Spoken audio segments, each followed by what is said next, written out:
समीर और मधु की शादी को 5 साल हो गए थे। एक दिन मधु के मन में ख्याल आया कि क्या होगा अगर मैं समीर को छोड़कर चली जाऊं? समीर का रिएक्शन क्या होगा?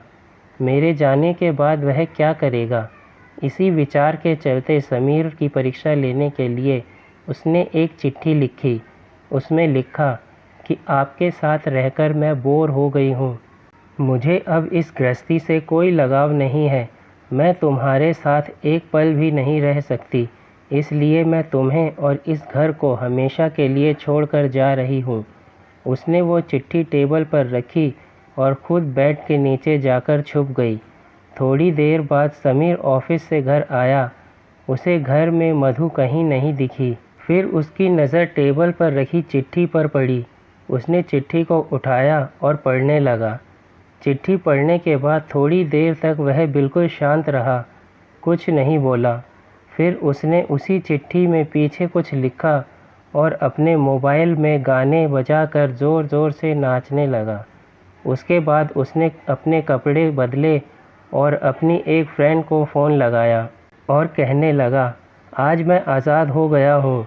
मेरी बीवी को आखिरकार ये एहसास हो गया कि वह मेरे काबिल नहीं है, इसलिए वह खुद ही मुझे छोड़कर हमेशा के लिए चली गई है और मैं अब आज़ाद हो गया हूँ।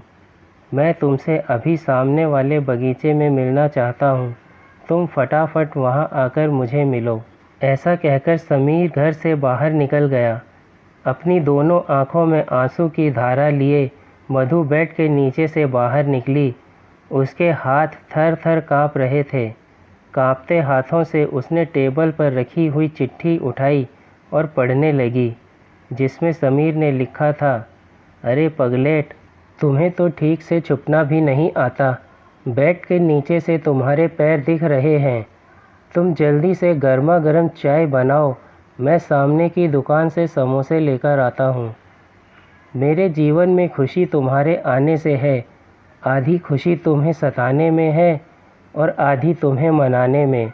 आखिर में तो हम दोनों ही साथ रहेंगे ना।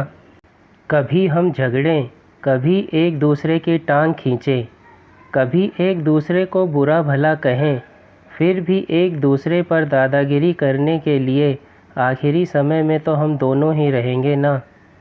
जो बोलना है वो बोलो, जो करना है करो। जब चश्मे गुम हो जाएंगे तब एक दूसरे के चश्मे ढूंढने के लिए आखिरी समय में तो हम दोनों ही रहेंगे। कभी मैं रूठूं तो तुम मुझे मनाना, कभी तुम रूठो तो मैं तुम्हें मना लूँगा। एक दूसरे को लाड लड़ाने के लिए आखिरी समय में तो हम दोनों ही होंगे ना।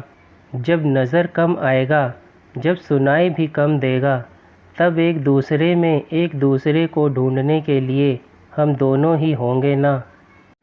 जब घुटनों में दर्द बढ़ जाएगा, कहीं आना जाना भी बंद हो जाएगा, तब एक दूसरे के नाखून काटने के लिए तो हम दोनों ही होंगे ना।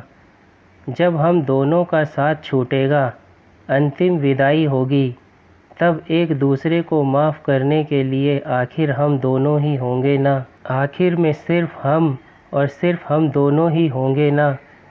चिट्ठी ख़त्म होते होते मधु का रो रो कर बुरा हाल हो गया। उसे पता चल गया कि समीर उससे कितना ज़्यादा प्यार करता है।